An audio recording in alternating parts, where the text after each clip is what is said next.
Well, yeah, certainly. I mean, it was our fault. We made a mistake. Spotter said it was clear.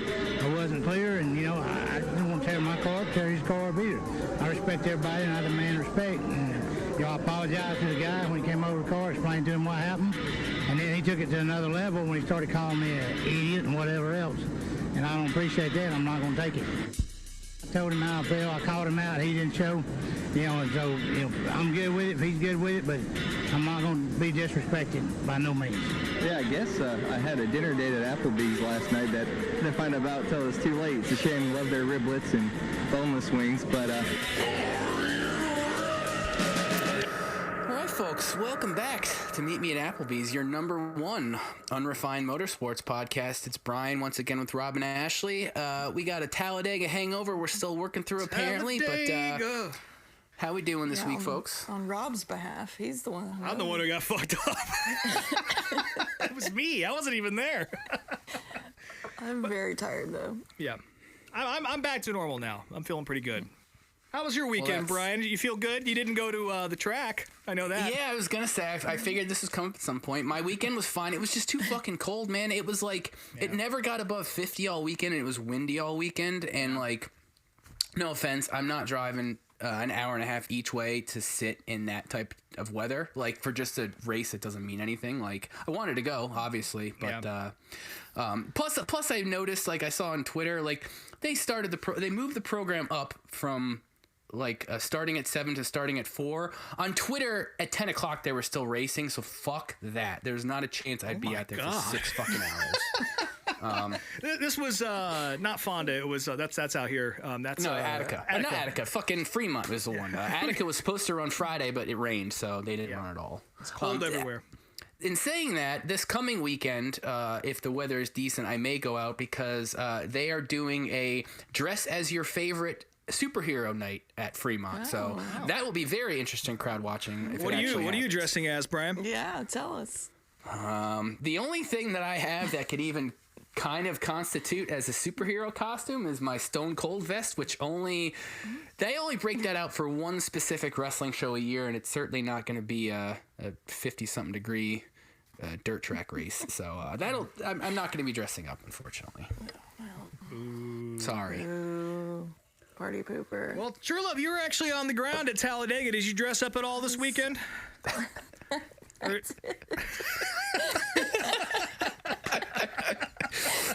I know you wouldn't be caught dead in a pair of cargo shorts and Crocs like me, but...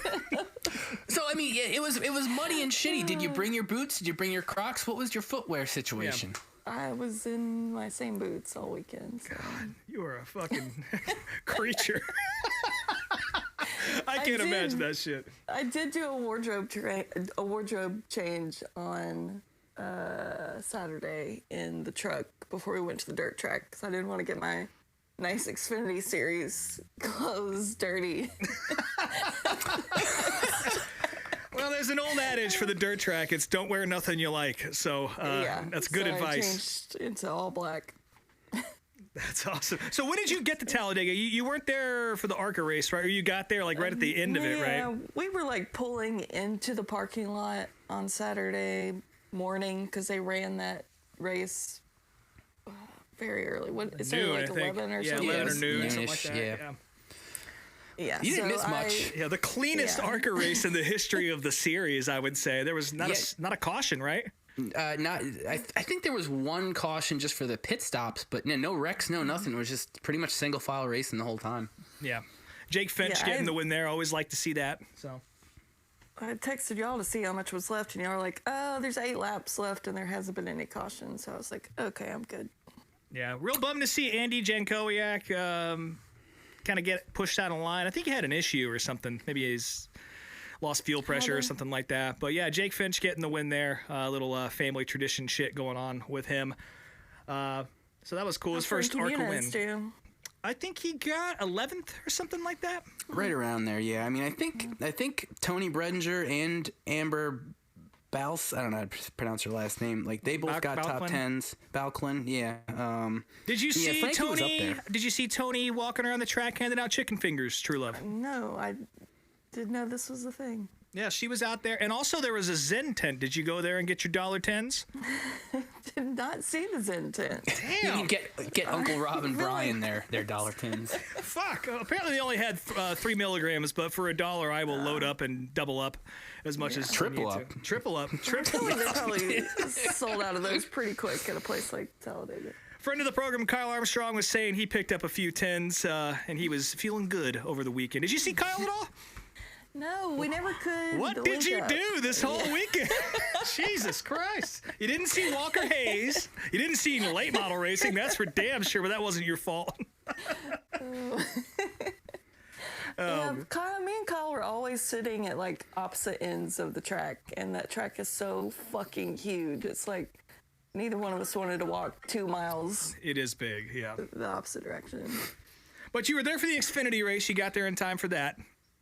I was. So we got there, went to the gypsy tents first. They were fucking terrible. Like, Really? yeah, we didn't find anything. And there weren't that many of them. I was very disappointed. And that's a Brien, I did not get you a shirt because I didn't see those guys at all. I didn't even see anyone wearing those shirts, which at Talladega, I usually see like a big groups of people wearing those shirts. So. The trend is over. Well, I got my Darlington tickets all this weekend, so maybe I'll find them. Very cool. That There you go. weekend. So, well, that's okay. Yeah. But yeah. So, yeah, Talladega you were at the gypsy race. tents were a bust. Yeah. Xfinity race, we were sitting down in turn 4. My buddy Clayton and God, trying to Why get the were you guys in days turn straight. 4? Well, that's where we sit. But there's you sheep could down sit there. anywhere. Well, no, Xfinity race has assigned seating at Talladega. Eventually we moved. Yeah. But at first we went to our seats to meet up with some friends. Yeah. Yeah, and then we walked for the final stage. No, after stage 1, we're like, okay, let's walk down to our other friends that were sitting way down on the front stretch near the start-finish line. You got there by the time the cup race started. It took us the entire stage 2 to walk from turn 4 all the way down to start-finish line. Jeez. That place is fucking massive. Yeah. Yeah. I think the biggest track I've ever seen is Charlotte. So I can't even imagine what it's like to have to walk like a full mile and a half to get down to the other side of the grandstands. The walk back after the race was the worst. Yeah. At that point, I'm tired, I'm cold, I'm hungry, and we had bought like a plate of fries covered in cheese and meat. And we were like, oh, well, we'll just carry this back to the truck and we'll eat when we get there because there's just like What are you fucking thinking? there's like hordes. What are you doing? We'll take these cheese fries to the dirt track. That makes sense. Just to the truck. I just wanted to like sit inside somewhere warm. Yeah. So And it was eat, cold the 'cause- whole weekend? Well, it wasn't Relatively? cold till like the end of the Xfinity race, and that Xfinity race just kept having caution after caution after caution. Like, Jesus Christ, get your shit together. Yeah. I'm cold, and yeah. But I had to carry those cheese fries for like 2 miles, and I've never been more upset with myself. God, I mean, you could have got a hot dog or something. You could have eaten Yeah. Sisyphus pushing her rock up the mountain just for just all a of pot. eternity. You get to the truck, it's just I saw the plate of cheese fries, and that's what I wanted in the moment. It Yeah, but sounds then you- great. Yeah. after a 6-mile walk, the cheese is all congealed and soggy and just More of a loaf. Yeah. Cold, yeah. All that for a Jesse Love win as well. yeah. That too. Okay, I have a question. On the broadcast, Yep. did they ever say anything about Jordan Anderson's car just sitting on pit road in the middle of the race, abandoned? I did not catch that. I don't remember that now. Well, when they had that final restart at the end, I looked, and Jordan Anderson's car was sitting in his pit box, abandoned. He wasn't in it. The pit box was like packed up, and it was just sitting there on pit road, and they restarted the race, and I thought that was Strange. That's very weird. I mean, I guess it's technically not a safety hazard being on pit road, but still, it's strange. Yeah, you don't see that. Shame for him. He was having a pretty good day for most of the day too. But yeah, I didn't catch why that happened. But that's a damn shame. All of his cars are looking pretty good out there, actually. That and SVG had a great day. That was fun to watch. Yep. he had a good one. Tommy Joe Martin's team had a good one. Easily the best race of the weekend as far as NASCAR is concerned. Yeah. Oh, of course. Yeah. Well, Yeah. you know, Oh, Hill That's got to wrecked. be- It was great. Yeah, everybody wins, including Jesse Everyone's Love. happy. Yes.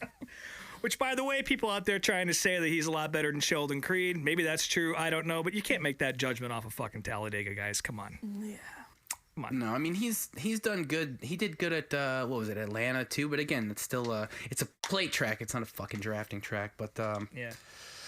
we'll see what happens on the other tracks for him. He's good at wrecking midgets, though. I'll tell you that. So Jesse Love, folks, the future of NASCAR. But he was on door bumper clear this week, and he was fun to listen to when he got a word in.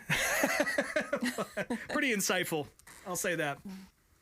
How old is that kid? Yeah. 17? 19. 18? 19 years old. Old enough to drink at Talladega. So So before we get to Cup though, so you went to dirt track afterwards.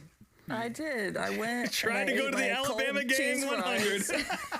Did you have to buy a ticket for him, or they let you carry that pile in there for free? I ate it in the truck before I did my wardrobe change. Yeah. Yeah. We had already bought tickets online, so we just kind of went Yeah. straight in. Probably a But smart idea because I heard that, as a lot of short tracks all over the United States, they're still very much stuck in the 80s when it comes to having two old ladies in a fucking portable shed as your ticket booth. And apparently the line was wrapped all the way into Georgia from it what I was a very hear. long line. Yeah. So smart move there. Yeah. And this was your but- first big time super late model race, right? I know you've seen them before, but It was. I've seen late models, but not the big boys, not the big timers. yeah. And this is my first time at this track too. Quite the difference from Talladega, I would imagine. It's only like 300 feet long. Yeah, you can see the whole thing. Yeah. It was very crowded. Yeah. It had already started like sprinkling when we got there. God, So that I was sucks. like, and like we were like looking at the radar and we knew it was coming. But I did get to watch the late models run their heat races, They're pretty good. and Larson was there. That was cool. That was my first time seeing him on dirt. Oh. And for as much as I am a Kyle Larson hater through and through in the Cup series, I am a fan of him on dirt. So it was cool. Yeah, he's pretty handy in a late model. Kay Dillard spanked him in that heat, but Yeah. that's to be expected, I suppose. Yeah. Had some sprint cars there too. Yeah, wasn't Briscoe, and Stenhouse both ran? Stenhouse. Yeah. So that was fun, but yeah, they only ran a couple heats, I guess. But Well, it was a bummer. save your It started ticket raining.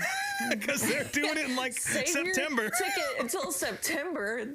Yeah, the website said hold on to your wristband. It'll get you back in. Okay, yeah. Let me tuck that away. Yeah, let me tell you, 6 dude. I months. already have a couple of wristbands up on the refrigerator from trying to go out to the track this year. I'll be seeing the Tri-Track modifieds in like fucking November at Thompson. So they will let you back in. They're not lying. Well, I can't go to that date in September, so Yeah, that's too bad. thanks for nothing. Would have been a good show. Yeah, I know that a lot of people kind of pissed off at the World of Outlaws for fumbling that a little bit. I don't know why you wouldn't just move hot laps up to 5 o'clock. No one cares. No one wants to see that shit, Except for me, but, who cares? Like, Yeah, I mean, they were efficient in getting like the heat races out there very quickly. Like as soon as cars were pulling out from one heat race, the cars for the next heat race were already coming in the other end. So Yeah, they definitely- were trying to get it in. yeah. but You would have seen Bobby Pierce win probably anyway. So we'll see how it goes in September. But there was a very angry man sitting behind us who was just screaming his brains out to like get the race going, because they did take like this brief little intermission between heat races and the main race, and this dude was losing his fucking mind telling them to just start the race because the rain's coming. But I was kind of toggling back and forth between the high limit race and that, and I kept checking in on the Outlaws, and I thought they were just wetting the track down like a motherfucker. I didn't know there was a delay going. I was like, damn, it's saturated. And then you told me that it was over, and then I got upset. So Truelove broke me the news. But yeah. We'll get a rain check at some point this year if we go to World Finals or elsewhere. We'll make sure you get some good late model action in this year. yeah, I need a full race. Well, at least it didn't rain on Sunday because I know we were all pretty nervous about that. I mean, obviously it did rain a little bit, but not enough to screw the race up other than a couple weeper spins by Denny Hamlin and our pal Corey LaJoy, who he had a hell of a race on Sunday, which we'll get to that. But any interesting stories from camping out or so what'd you do before the race? Yeah, what'd you do after the shit got rained out? Well, so we didn't camp. We got a hotel because we're elderly and we wanted a shower after the dirt race. Yeah. And it was pouring That's fair. rain, and no one wants to camp in the rain.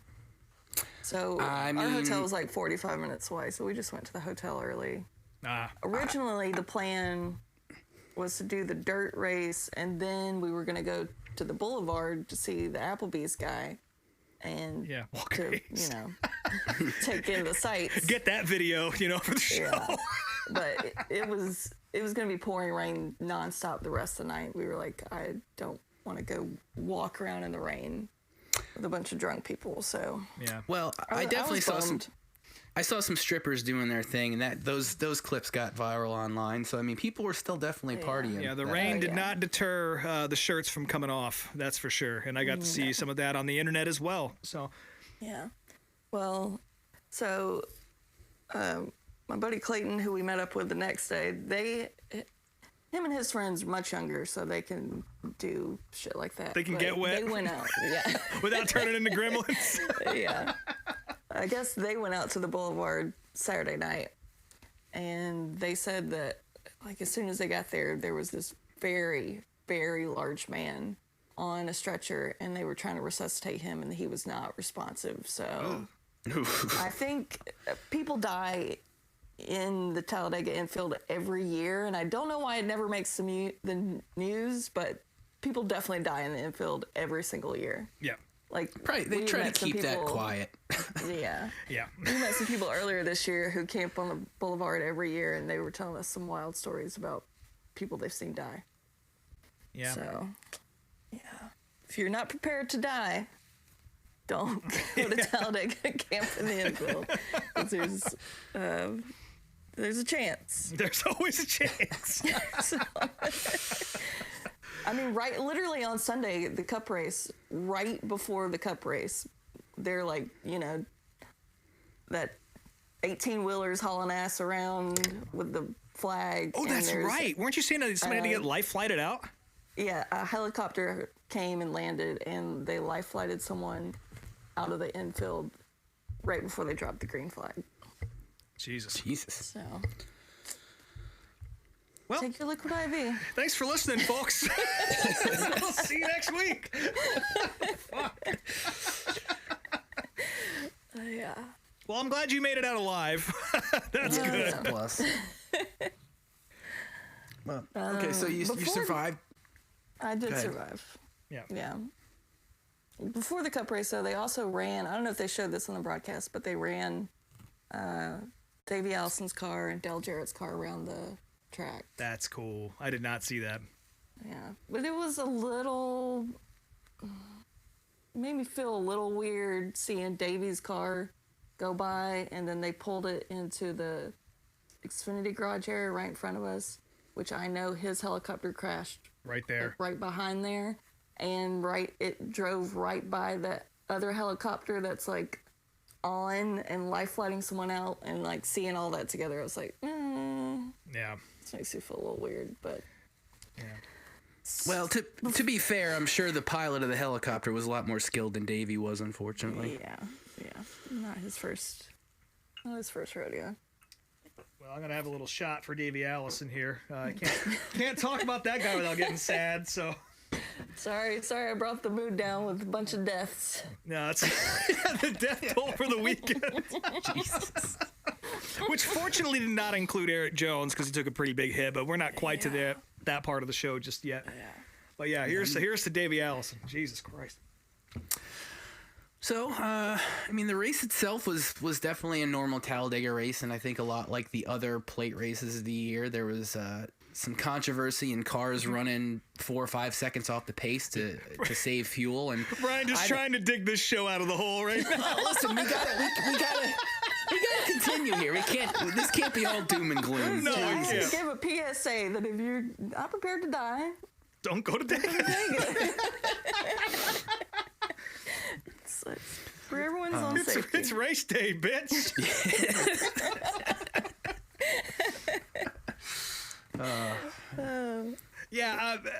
You're about to get to the point of how slow the pack was running, and I do want to ask you, Truelove, because, and I'll share my opinions on this in a second here, which might surprise you, but is there a noticeable difference on the track when these guys are running around at 170 miles an hour?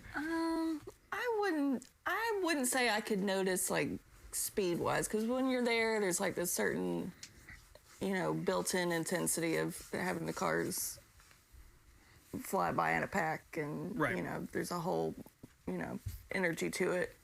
But when no one's making moves for that long, that's when it's kind of like, okay, what are we doing here? How many people were stoked for BJ McLeod to burn his gas and run up front? Just me. Just you. There was a contingent I was losing online. my shit. I was so happy for him, excited to see that.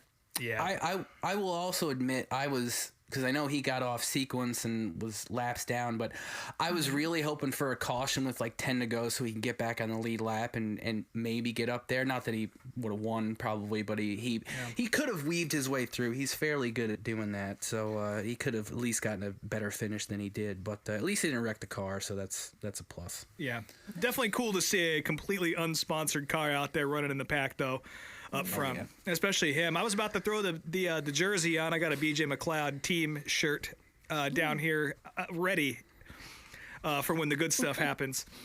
And I even placed a bet on him. I was like, you know what? Fuck it. I'm going for it. Maybe they rented a fucking Hendrick engine or something. Maybe he's not just burning his fuel up. And as soon as I place my bet, he puts it in the fence and speeds by. So I do want to put an apology out there to BJ. I feel like maybe that was a little bit my fault as well. And maybe the other people out there on DraftKings placing mid-race bets. But don't listen to my gambling advice ever. Just I'm never going to talk about it on the show. I'm real dumb when it comes to that shit. So...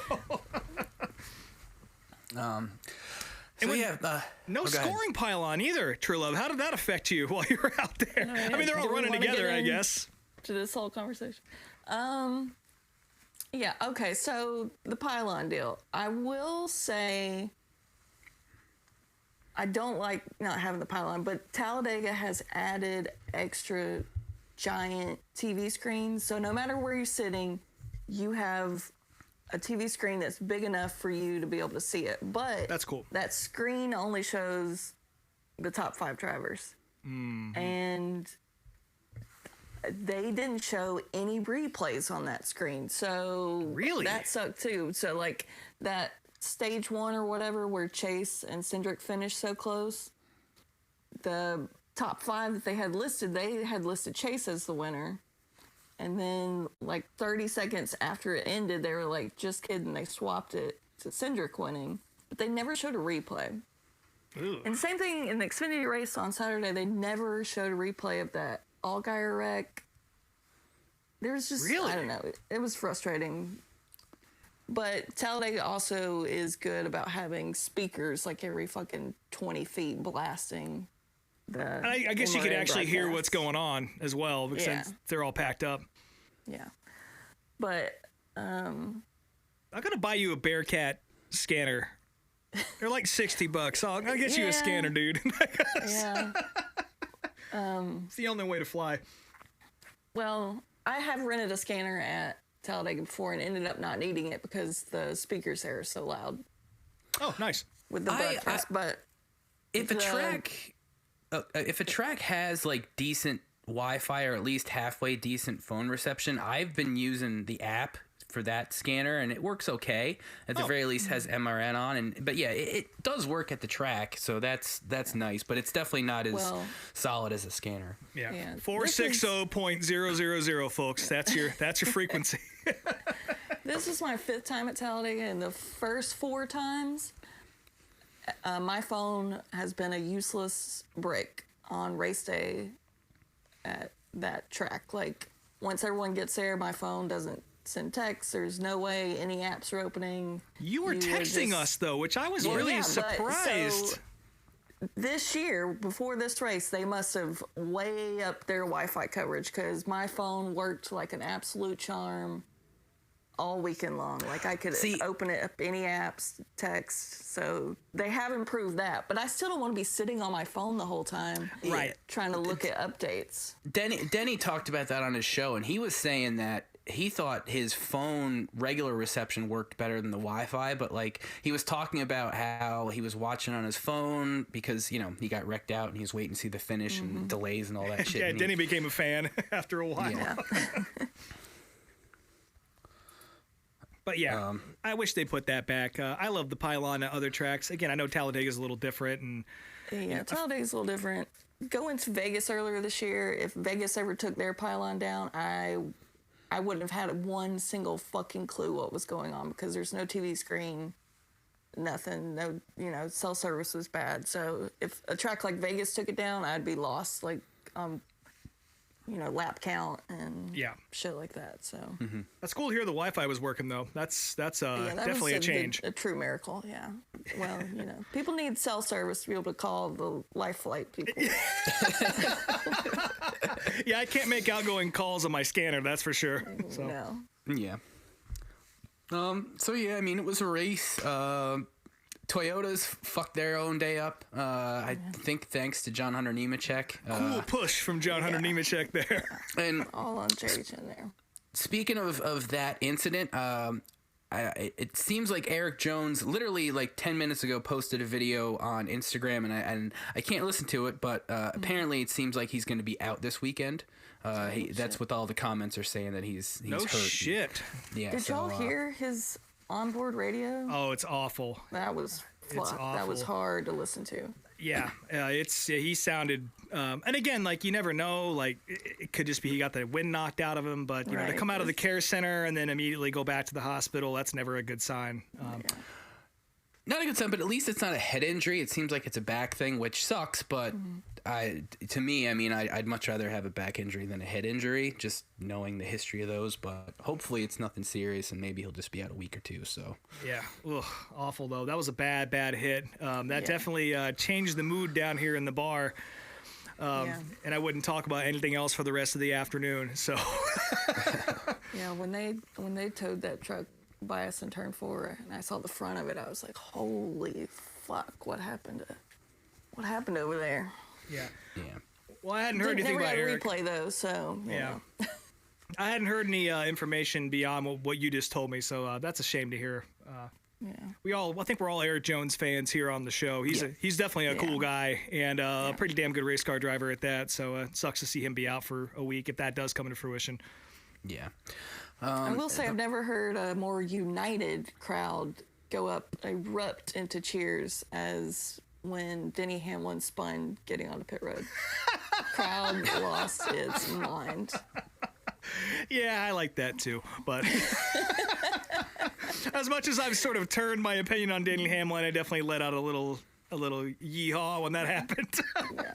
And in the same vein, also people throwing beer cans onto the track afterwards just because a Hamlin-owned car won. Now, some people were just drunk and like, hey, I want to throw my beer, but I heard a couple Hamlin haters throwing for that reason, which is dumb. But sadly, this win has gotten more attention than anything else this year because of Michael Jordan being involved, so let's maybe learn how to promote the drivers a little bit better. I don't know if it's gotten as much. I think maybe just the fact that Jordan was there gets a little bit different coverage, but I mean, compared to like Atlanta and stuff, I don't think I don't think this was as big of a moment for the sport. I mean, it was obviously really cool to see Michael there and finally getting to celebrate and whatnot. And, Yeah, for sure. Seeing how confused Tyler's son was in Michael's arms, trying to figure out what the hell's going on.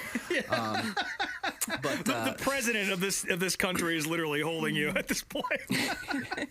But before we get to that though, we got to talk about the end. Michael McDowell pulling off the fucking block of the year and taking out half the field, which That was killer.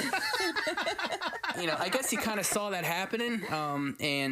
Usually it's like Keselowski or fucking Logano doing something like that, and I don't know what the hell McDowell was thinking, because I mean that first block, it's like you got away clean, and then it's like I don't know, he came across like 4 lanes, and then that was it. It was just so stupid.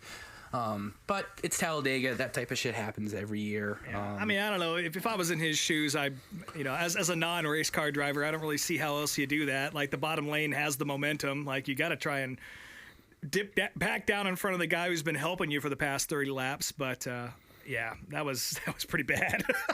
Yeah. But we got to have the conversation, though. We brought it up a few minutes ago about how slow they were going. How do you guys feel about that? I know Truelove, you said at the track it really doesn't make a whole lot of difference because they're packed up, but I know a lot of people online are pissed about it, and I don't know. But it still sucks, like, being there and not seeing them, like, make moves. Yeah. Just kind of, riding it out. I think it's just kind of the state of plate racing. I mean, it's not like guys didn't just ride around in packs for years prior to this. Just now it seems like you've added fuel economy into the equation, and it just makes it even more stupid and more boring. So here's the surprise. I didn't hate that, to be perfectly honest with you. Like, equipment preservation and fuel savings have been part of racing as long as racing has been a thing. So as long as the broadcast is able to articulate what's happening on track, I like the idea that somebody can like kind of tear through, like BJ did. He can tear up front and he can lead some laps, and obviously it didn't work out for him. But I would rather see that than what we saw 5 years ago when everyone just ran in a single file line. And again, I guess there's not much difference between that and 2 lanes. But the fact that they have the ability to actually carve through and try and set themselves up, as long as the broadcast is explaining what's happening here, like, we're not going to fix the car. Mm-hmm.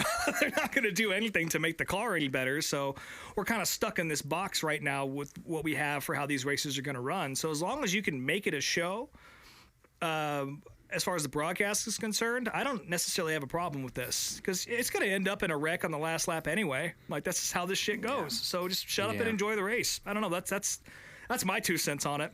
Yeah. It sucks to see him go around at 170 miles an hour. And like, even my friends down here in the basement where they're not racing guys at all, and they were able to pick up on that. So that does suck. But, if you're able to explain what the strategy is going on, then suddenly it's exciting again. So I don't know. I'm not a big fan of plate racing to begin with anymore. Like, it's kind of lost me in the past 5 to 6 years, especially with this new car for all the reasons we just laid out. But, it's not changing anytime soon. So they better figure out how to present this to people in a way that actually makes sense. Because you can make anything exciting. MRN makes the worst races exciting. Yeah. So as long as you can present this as what it is, it's still Eric Jones is going to be out, apparently.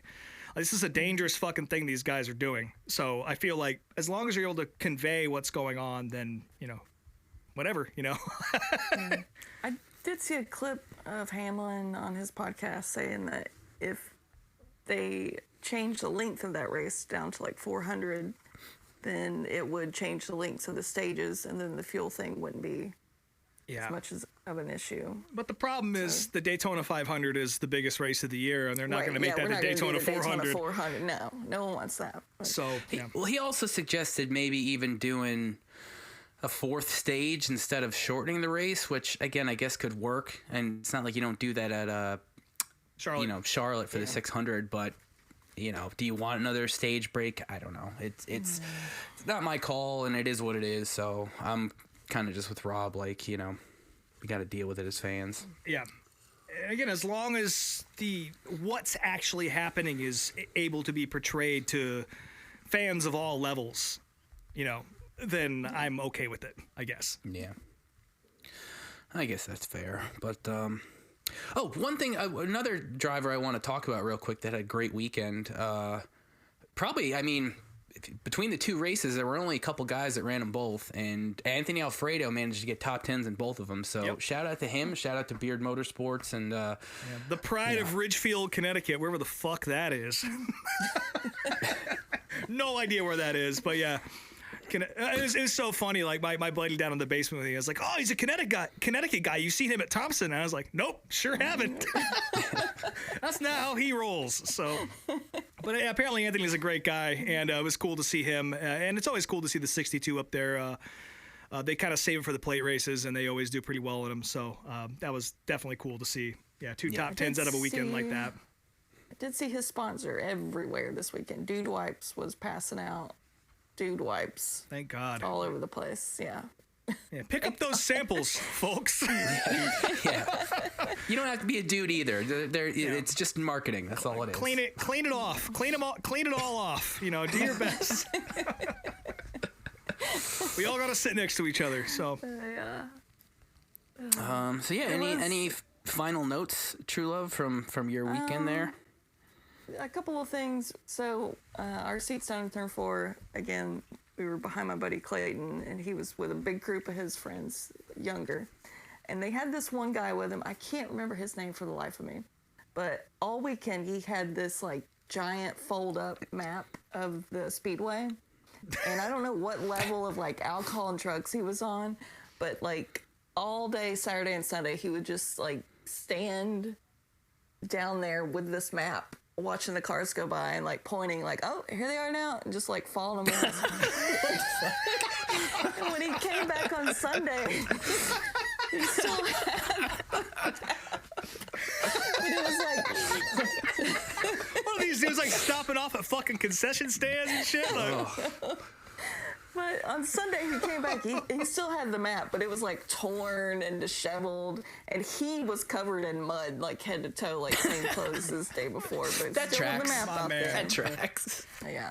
The map he got clearly kicked out didn't of the help. grandstands at one point for smoking cigarettes in the grandstands. But he seemed like he was having a good time. Sounds like it.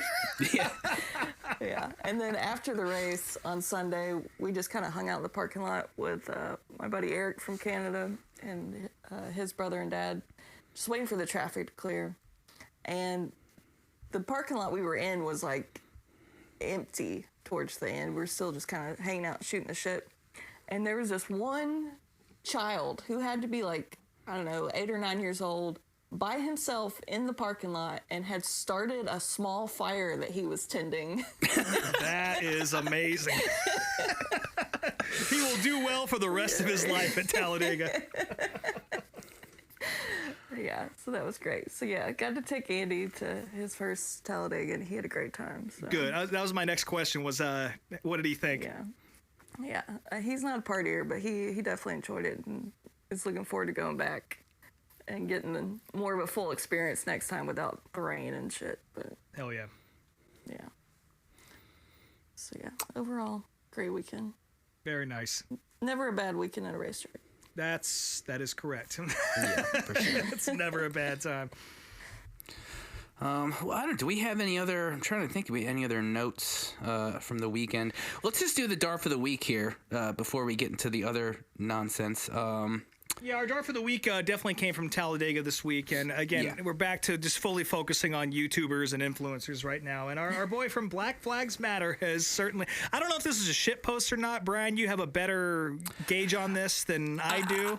I think he's just an idiot because he posts so many fucking stupid things. Like, I stopped paying attention to this kid a very long time ago, especially when everybody just started criticizing him for just literally just reading Wikipedia articles and making videos out of him. Yep. But like, he just posts a lot of dumb bullshit. So I think this was him trying to be sincere in saying, here's the tweet, folks. My parents had Dale Sr. My generation had Dale Jr. This generation has Austin Hill. Now, the math on that is just awful, first off, because like he's won a couple, or he's a good plate race driver. He's that's great at fine. it. There's no question. But I mean, it's only an Xfinity, first off. Second off, like, he's not an Earnhardt. Yeah. I mean, he's driving for Childress, so there's that. But I was saying to you guys, like, if you said Jeffrey, I would have been like, yeah, absolutely. We have Jeffrey Earnhardt. And that's how far this country has fallen. Yeah, that checks out. Yeah. Yeah, I mean, maybe you could make that reference in a couple years after he's won a couple cup races, but even then, it's still a stupid thing to fucking say, and I didn't even see any criticism he got for that, but I hope he got a lot of it because it was awful. Yeah, real dumb. Yeah. So you're definitely our dart for the week, bud. I'm going to suspend your YouTube account for 1 week, and then we'll see if you rethink your choices, which you won't. So. On to the notes.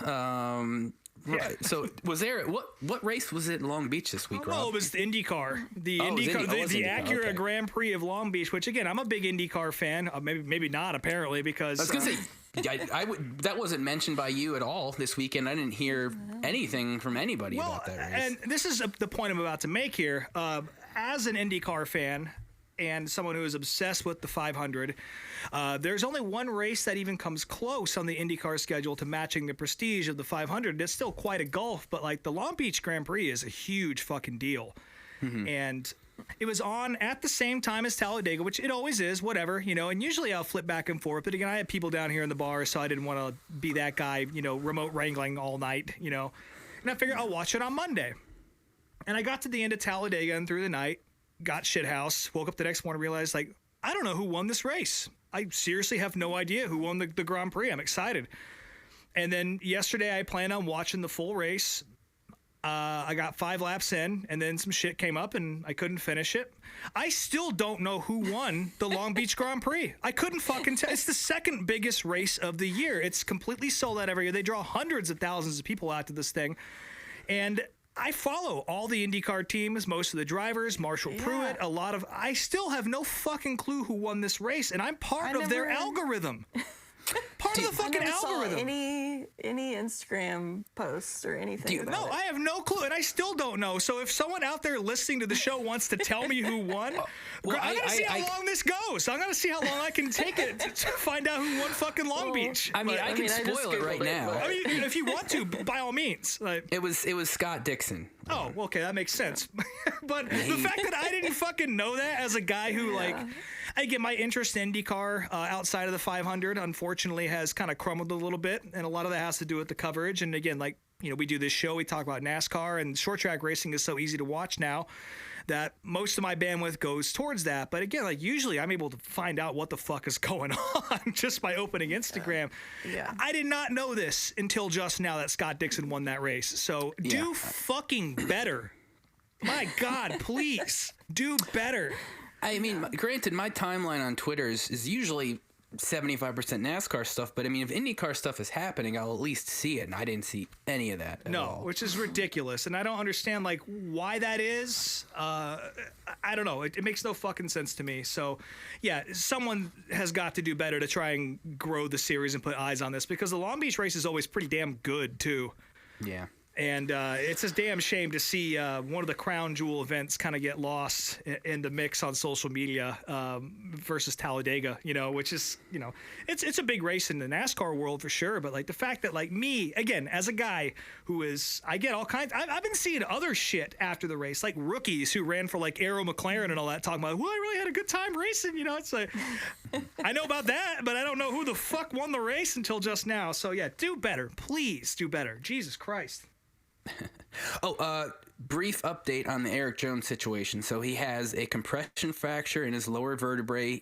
Corey Haim's going to be in the car for Dover. Corey Haim? He is a Toyota guy. And he's week to week as far as when he'll be back in the car. So there's your update. Damn. Well, that's very similar to what happened to Eric Almirola in the 43 a few years ago at Kansas. Did John Hunter have to go sit time out at Legacy and apologize to... I would hope so. Write an apology letter. Yeah, John Hunter is Toyota's special boy, so I don't know why. I'm sure he probably doesn't feel good about that. It's hard to really blame him for, it wasn't malicious or anything, but yeah. Yeah, that's a damn shame. Yep. In further news, it looks like the IROC series made their announcement for their comeback race. They're going to be at Lime Rock Park in July. That's right. What cars did they say they're running? I don't know exactly. Now, this has become more of a historic event where they're getting IROC cars from different eras. So all the way from the 70s up until, the Trans Am era or whatever, whatever happened when they all had Crown Royal sponsorship, when it was mostly NASCAR guys and Steve Kenzer. So I don't know exactly what's going to happen, but I will say this. There was already an all-star race for the Trans Am series that was scheduled for that weekend, and there was a special Trans Am 2 event, a TA2 event that had a lot of the guys that you would expect to be part of the IROC show to be there. So it seems like that Ray kind of saw who was going to be there and decided this was going to be the weekend for it. Greg Biffle's involved, Jeff Brabham, Ron Fellows, Davey Hamilton, Ron Hornaday, Bobby Labonte's going to be there, Davey Jones, who was an IROC staple back in the day, Paul Menard, amazingly, but he's a Trans Am guy, so that makes sense. Ryan Newman's going to be there, Max Pappas, Boris Said, Ken Schrader, of fucking course he is. Scott Speed, Mike Skinner, and Danny Sullivan, are the guys who are already scheduled to be there. So I would imagine they're going to do some time in some IROC cars too. That's only about 2 hours away from me. I think I kind of have to go see this. I've never been to Lime Rock Park, but every review I've heard of the track is that it is basically short track racing at a road course, and it's very short. It's just a little over a mile. It's a beautiful facility, a lot of history. So I think I'll do my best to come and check that out. And again, that weekend is, I got it right in front of me, July 19th. July 19th and the 20th. So, yeah, that's going to be pretty cool. And even for the Trans Am event alone, seeing all those guys out there running in TA2 cars will be pretty fucking sick. And the fact that they're adding the old IROC guys in there, or the cars, that is even cooler. So, yeah, definitely much more of a historical bent to things than SRX was, but definitely worth it if you're within any sort of driving distance from Lime Rock, and you'll probably see me there. Cool. Next up, Tony Stewart's house is back on the market. I know he's been trying to sell this for a minute. It's a 20,000. It's a 20,000 square foot house with basically its own Bass Pro Shops in it, and a casino and a bowling alley and all this other shit. And he wants only $22.5 million for it. So yeah, really wonder why that hasn't sold yet. But it's out there. Incredible Very property. Specific clientele. Yeah. But we Pro Shop threw up all in that thing. We got about 100 listeners regularly, I would say, looking at the stats. So if you guys all want to go in on this and we have us a cool little party house out in the middle of Indiana, then hit us up. I'm happy to, risk the mortgage on that shit because it looks fucking sick. I just did the math. We'd only have to, for 100 fans of the show, we'd only have to each pony up $225,000. That's it. Yeah. That's it. 3 times what my current house is worth. I live close enough to Boston where my house has some equity. I could probably get a little bit of that. So, yeah, maybe you guys will have to make up the difference. But, yeah, we'll get some people together. We'll live in Indiana together and fucking hunt deer or whatever the fuck happens out there. But definitely a cool property. I'd love to go visit it. Mima over here is going to be sitting in one of those rocking chairs that's in front of the fish tank. That's what's up. Cracker Barrel style. And the last little bit of news. So on Sunday in our group chat, I happened to ask the question like, do you guys think any drivers rip Zyns while they're driving? And that led to some debate. And I think we were all kind of like, yeah, they probably do. And when Tyler Reddick won on Sunday with some forensic viewing of his interview, it was noticed that he definitely had a Zyn in his mouth, and maybe even put it in during the interview. I couldn't quite tell. Yeah, I didn't catch that. So that basically answers a question that there are some drivers doing some Zyns out there. The other question was, would Dick Trickle be into Zyns? And I don't think he would personally. I feel like he's a smoker through and through, and granted, Rob, were you a smoker? Because I never was. Yes. Like, I enjoy. Okay, so I enjoy Zyns, but as a non-smoker, still am. I'm just doubling up on the nicotine now. So which do you prefer then, cigs or Zyns? They're different. They're completely different. But Zyn for me, and I think I've said this on the show before. Regardless of my behavior this past weekend, it actually really curbs my drinking. Like I'll come down in the basement here, I'll throw a record on, throw a race on, whatever, and usually like a 5 beer night will become a 1 or 2 beer night with a couple of Zyns popped in. So it's a different buzz altogether. I still think Dick, he would have come around, I bet. You throw a little Citrus 6 up in there, I think he would have had a good time. He definitely would have had a canister or two in his little briefcase that just had chocolates in it. So. I guess my big question is, like, when during a race are you able to access your Zyns and like get that stupid little plastic case open to pop one in? Like, that's my question. During the ARCA, I forget if it was ARCA or Xfinity, but during one of those races during a caution break, there was a driver on TV eating a banana during a caution break. That definitely happened. There's definitely moments where they could have gotten them. So. Andy J, yeah. I miss that. Damn. Get your potassium. Don't want to leg cramp. And you're not supposed to swallow them either, so I imagine like getting rid of it would be the bigger issue, but I don't know, stick your little finger in there. I don't know, so if anybody out there listening has any more insight on whether or not this happens, short track, NASCAR, or otherwise, let us know, because I'd love to know who my fellow enthusiasts are out there. I don't know. I definitely just thought it was hilarious that right after that happened, I looked in group chat and it's like, was he on ripping his in? Like, yes, he was. Yeah, Tyler Reddick definitely was. He got to celebrating immediately, and that's a good way to do it. So so I guess that wraps up the news for the week, and that means it's time for the septic tank. Rob, it sure is. Get on there. We've already kind of got into this a little bit because Truelove was at one of the events I want to highlight here. The late model show at Talladega was a complete fucking mess the entire weekend. And again, Mother Nature, you can't really blame a series for the weather. That's pretty ignorant to do. But on Friday night, during the late model feature, or the prelim night feature, they cut the race short due to rain coming in, brought all the cars in. Max McLaughlin getting his first big-time super late model win. He's a local guy, so good for him. Son of Magic Shoes, Mike McLaughlin. So take that one to the bank, folks. But he's running a full year in super lates this year. Finally got a win. He's definitely talented. We're going to see a lot more out of him. But they canceled. They cut this race short because of rain, and then literally 10 minutes later, the fucking sprint cars are out there, the 360s, running a full feature. So, which Ricky Stenhouse won, apparently. I didn't watch that because I thought the show was done. Because usually when it rains, that's the end of the night. So, yeah, they cut the late model feature short. We've already talked about what happened on Saturday night. They got the heats in, and then the skies opened up, and they canceled it, moved it all the way back to September. So late model teams all very upset about that. Bobby Pierce in particular, big fucking surprise because I'm almost certain he would have won that race. But not a great weekend for all the late model fans like me. Over in the high limit sprint car world, Brad Sweet picked up his first 2 wins in his own series. That was kind of cool. I think the thing that overshadowed everything was that awful wreck, which I sent you guys a video of J-Mac just completely sailing out of the park. And, Salina is a really high banked dirt track.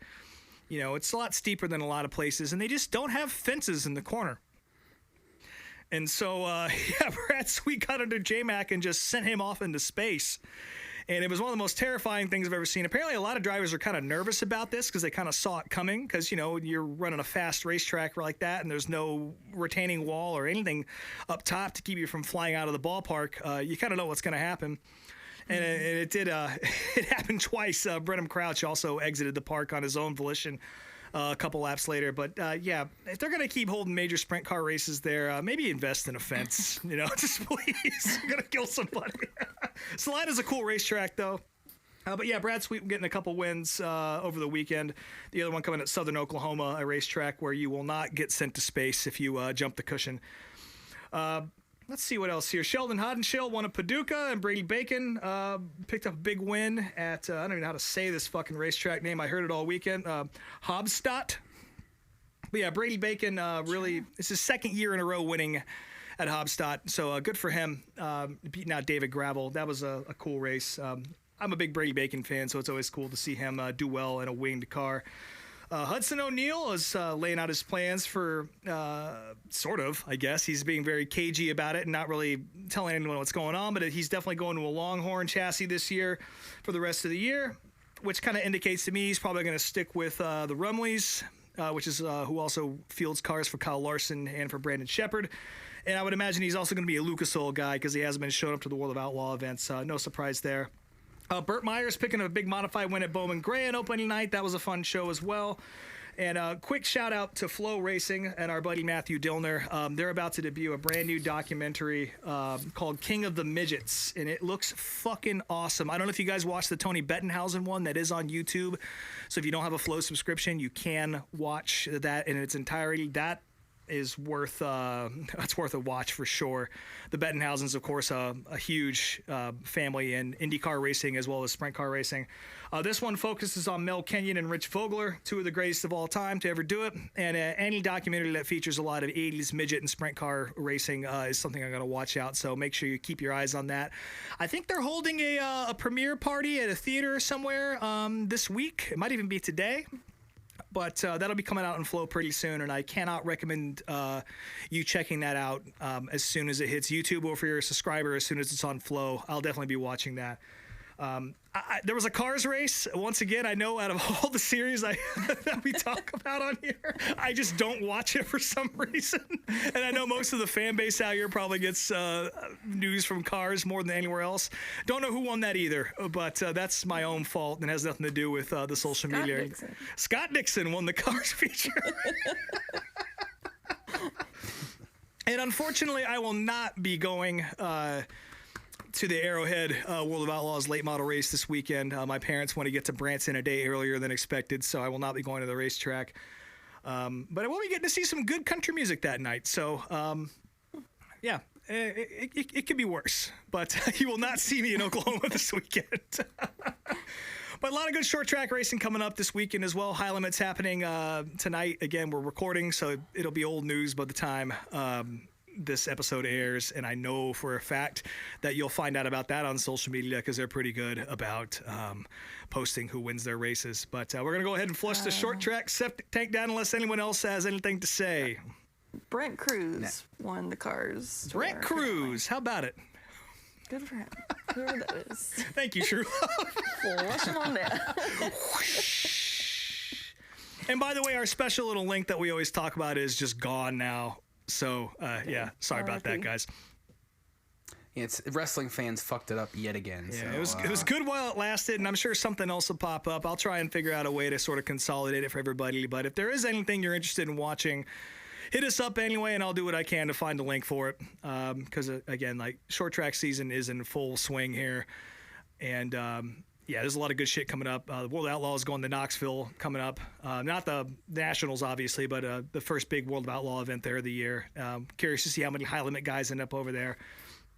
And also, quick shout out to Jacob Allen, who's having a really good year. I'm a big fan of his. I got his hat on right now. I know the tank's been flushed already, but we're going to leave this one floating until next week.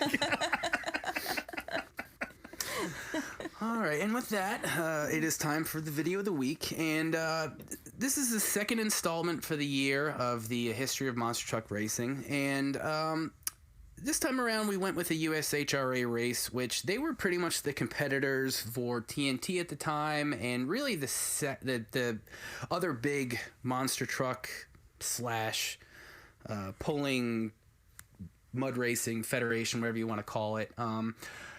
This was a show that happened at the Seattle Kingdom, and I'm going to start this off by saying that this is probably one of the more boring races I've watched in a while as far as monster truck stuff goes, but unfortunately in my research, I know last week we mentioned the Worcester race we were going to watch, but in reviewing that, so again, rather than go through everything that happened in here, I'm going to talk a little bit about just the promotions part of it, because USHRA at this time, you know, TNT was establishing themselves as a straight line, straight up monster truck racing series with really no other sideshow events. You know, TNT was started through the TNT Pulling series, and then they kind of branched off and started doing separate events, whereas USHRA at this point, they were still kind of an exhibition type company. Like, there wasn't like a specific racing series. And the reason why I switched to this show over the Worcester was once I actually was going through the Worcester tape, that was only a monster truck exhibition because at the time they were still doing pulling, they were still doing mud racing. Sometimes they didn't have enough room in some of these events to do actual racing, so they'd just have cars do like wheel stands over, or just have trucks do wheel stands over cars and shit. So I'll be honest. So when you brought that video up, I was very curious to see what it was all about, because the DCU Center, which is what it's called now, was the Centrum back in the day, is very small. It's a hockey rink. I was very curious to see how they would pull that off, and I guess they didn't. So, well, I'll get into that a little bit when I explain kind of how this whole series worked. But I think last season we watched a show from the Pontiac Silverdome, and it was sort of similar to that as far as how this event was structured, but a little different. Now, what was the main difference with this one is it had mud racing, and in actuality, this is kind of more of a mud racing video than a monster truck video. And additionally, I learned through the video that this was apparently the first televised mud racing drag racing event that was shown, because I'd seen clips. A lot of Jeeps. We'll talk about that, but apparently, again, this was the first. I'd seen clips before, and this was the first time they had side-by-side mud racing on TV, and it was still very early on as far as the mud racing, I don't want to say industry, but I mean mud racing as a genre was concerned. I know in one of the earlier videos we had some mud bog stuff in there. Mud racing as an event like this, it was not so much about the depth and just getting through the pit. It's more just kind of flying over top of it. As this sport progressed, it got a little more interesting, and I actually liked it when they went to the smaller arenas and just did single runs, because in the smaller arenas, it wasn't just run as fast as you can through the pit. It was actually, you had to get through fast and then also stop. There was like a specific line you had to stop by. Here, that wasn't the case. It was just very early on.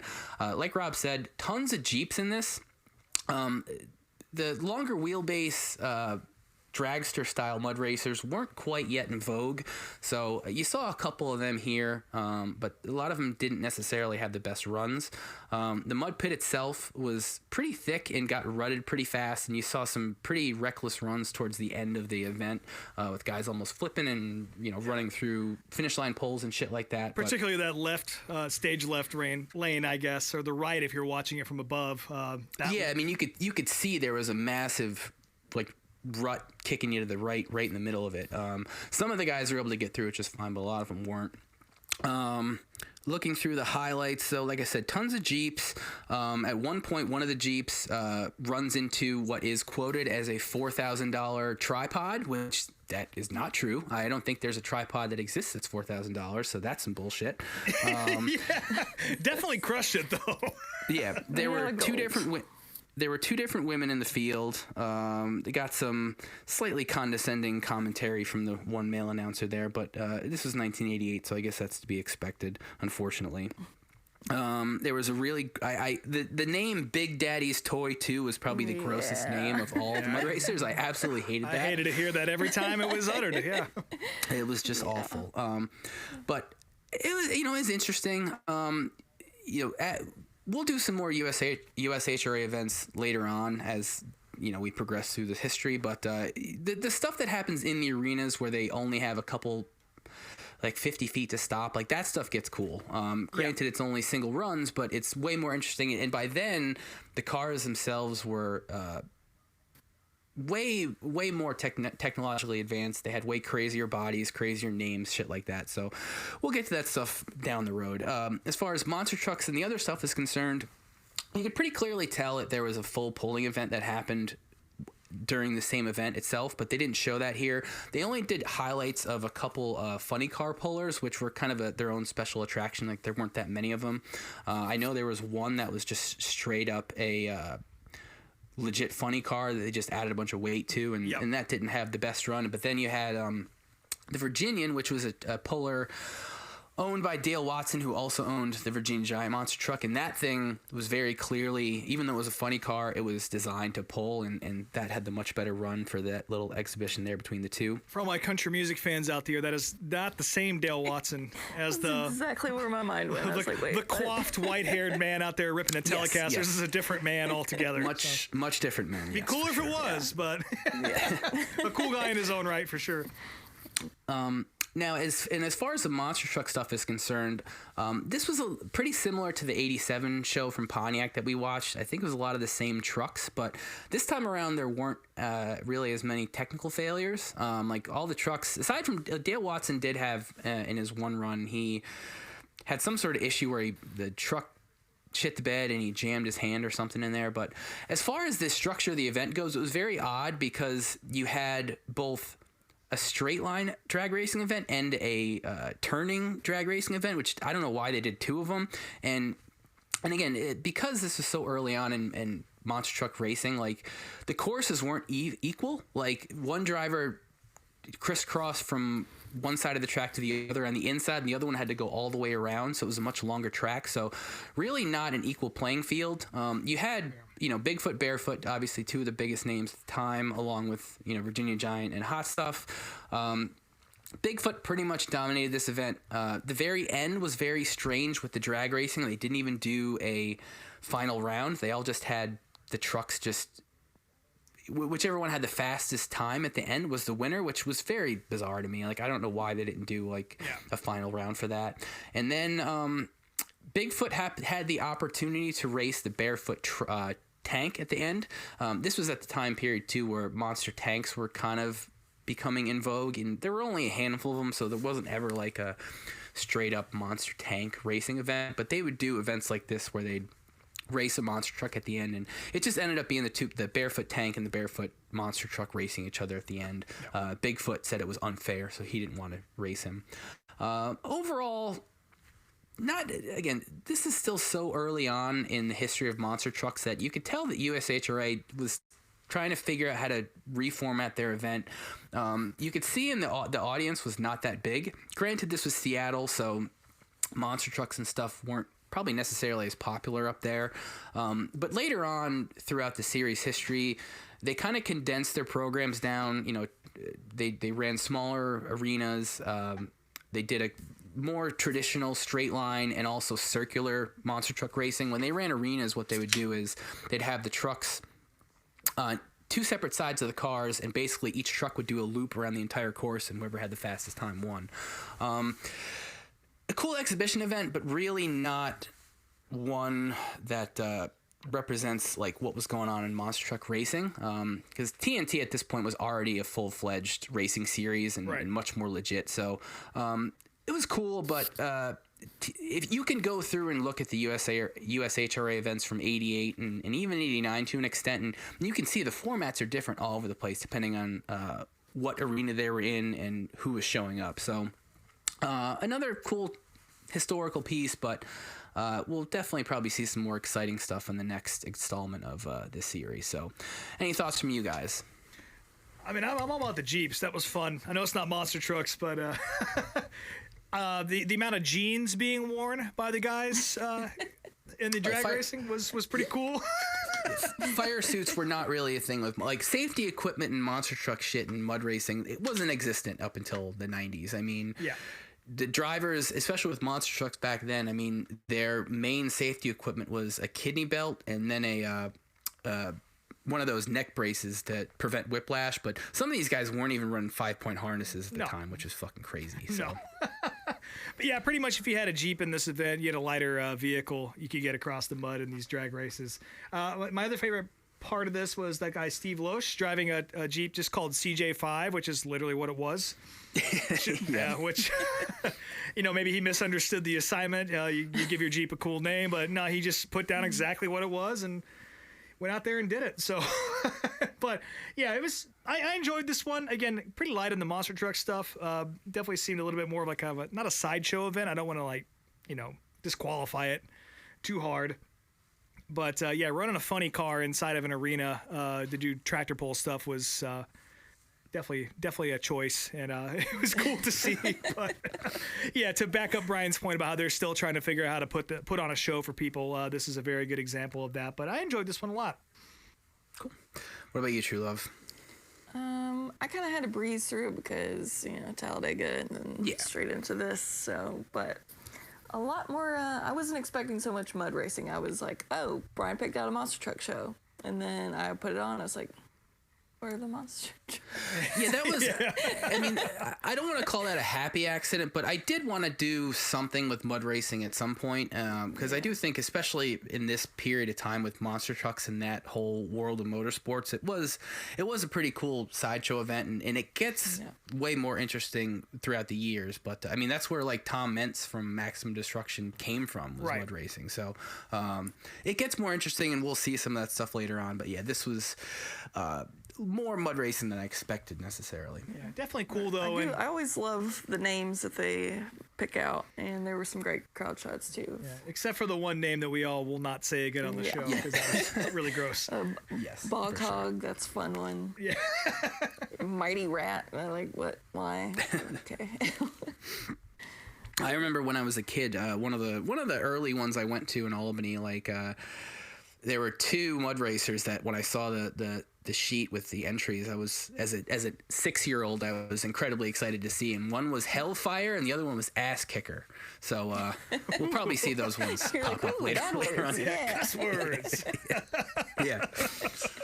So, but yeah, I mean, that wraps up this installment. We'll get to another monster truck video later on in the season, but for this coming week, I had a few videos highlighted, but I'm going with two different ones here. Drum roll, please. There's been a lot of. We don't even know what it's going to be. Much like the winner of the IndyCar race in Long Beach, we don't know what this is going to be. You know it's a video about Scott Dixon. Yeah. So we've talked about this in passing, and there's even been a couple clips of it here and there, but we're going to watch the 1991 All-Stars of Speed softball game. The stars of NHRA and NASCAR go head-to-head. I forget which video it was shown, but I think, like, I don't know if it was John Force or somebody else, like, almost took Davey Allison's head off or something. Like, there was some clip where, like, guys were playing way too rough. And I did skim through this video. It has interviews with drivers, and it's not just, like, a straight-up hour-long game. In saying that, though, I was looking up like charity racing games. There are multiple full softball games featuring like NASCAR versus IMSA and like Busch North Stars. Play this whole fucking game. I don't know who wants to watch that. I'm not gonna make you guys watch that, but they're out there. If you want to see a 35-year-old softball game, I know go at least on YouTube. I know at least one of you has watched the entirety of the fucking Corey LaJoie kickball tournament, so perhaps we're opening up a whole new window for you to view these guys through. So. Mm-hmm. And the other video I found it's just really short little window into the past of short track racing. But this coming weekend is opening weekend for my home track, Lebanon Valley Speedway, and I was looking for just some random clips to show, and what I found was a video called Faxon Racing All Fired Up. Now, this channel that I found is just some guy from a town called Chatham, New York, which was a little bit south of Albany, and a town I spent a ton of time in growing up. Like, it's not accessible anymore, but there's a pretty well-known cliff diving spot in that town, and a well-known fair, like a summer fair happens there every year. So I spent a lot of time in this town, and I found this little video of just some behind the scenes, like garage and pit footage that was just home shot, and it's a short little clip. The 10 seconds I watched of it, it starts off with a weed joke, so I'm like, all right, well, this is worth watching. So that'll be the other video of the week. So those are already on the YouTube playlist, so check them out. We'll be talking about next week. Oh yeah. And also next week, NASCAR will be, or not this week, this coming weekend, NASCAR is going to be in Dover. We already talked about how Eric Jones will not be in the car, but Dover is not the worst race in the world, so I'll be watching them. I don't really know what else to say about the weekend, but racing's happening. Yeah, lots of racing. I saw that Dover still has their scoring pylon. They posted a picture of it. They did. They're very proud of it. Yeah. The Lucas Oil late models are back this weekend as well. They're at Georgetown. That's always a good show, as well as the World of Outlaws late models. The 410s are, I believe they're in Knoxville this weekend. Maybe it's the weekend after. I can't remember. But the big show for me, which unfortunately I'm missing, the Stafford Spring Sizzler is rolling off this weekend. That's always a hell of a show. If you got Flow Racing, or if a link magically appears again, I'll be sure to share it with whoever. But unfortunately, I'm not going to get to watch a whole lot of racing this weekend because I will be in Branson, Missouri with my parents, having a nice conservative Vegas weekend with them. But the good news is, if any of you, which is not going to happen, but if you happen to be in Branson, Missouri, on Friday night, I will be at Wrangler's Honky Tonk watching Jacob Tovar play some old school country music. So that's going to be a lot of fun. For those of you who might not know who he is, you might, if you've seen Reservation Dogs, that scene where the kids go to the honky tonk and the kid gets drunk and runs off and then eventually commits suicide. The cool band playing in the bar is Jacob Tovar. So I recommend checking him out. Go do some line dancing with Uncle Rob. It's true. Just one last death reference too on exactly. the show. And also, I gotta say this: I'm really excited for Saturday because there's a big family reunion event happening. A bunch of people I haven't seen in a few months, and my cousin's going to be there, who's also a big NASCAR fan. So hopefully we'll get to pull the old laptop out and watch some Xfinity racing out there on the pavilion together. And I'm really very much looking forward to that. But yeah, if you happen to be in Branson for some reason, call me up because I'm going to look for some shit to do at nighttime. Lord. What about you, Meemaw? You're no racing this weekend for you, or what? I'm still recovering. I will be at home watching from the safety of my home. I don't think anyone will be dying in the Dover campgrounds this weekend. Yeah, probably not. Maybe in the casino, but... Maybe at the casino. Oh, one more thing I forgot to bring up about the monster truck video. There was a Jeep called Deranged in the drag races. This guy had eyes on it. Yeah, had eyes. This guy ran without a visor and was in his jeans. Just truly a deranged man. So, well, there were insane. I did make a note. There were actually a couple. Like one of the women in the field, she didn't have a visor on either, and I don't know what the hell the thought process is with that, but you get your Zyns in easier, but I guess they didn't exist back. They're just dipping back in those days. So. Yeah, that's straight dip at those ones. So yeah, I guess that wraps up the show this week. As always, you can follow us at Meet Me at Applebee's on Instagram and Meet Me at the Bees on Twitter. I am Speedway Screens on all the things. SpeedwayTSJ.etsy.com is the store. Miss Truelove, I don't know what she'll be doing on Instagram this weekend, but I'll probably share some Talladega shit. Nice. There you go. Nice. Rob Moats _unofficials, where you can find me on Instagram. You can follow my adventures in Branson this weekend. Also, my band's called These Wild Plains. Always check us out. Also, Charlie Marie, who I play drums for. From time to time. At some point in the next few weeks, there's going to be a really cool Western as fuck video coming out featuring her and our guitar player Nick Mercado, who is a really nasty telly player. So keep your eyes peeled for that. I got a little sneak peek of some of the video last week, and it's going to be fucking awesome. So make sure you watch out for that. Like I said, I'll be in Branson. Come get drunk with me somewhere. Well, there you go. Bring us back a t-shirt. I will. A Silver Dollar City t-shirt, yeah. All right, folks, and with that, it looks like our check is here. So thank you once again for joining us at Applebee's, and we'll talk to you next week.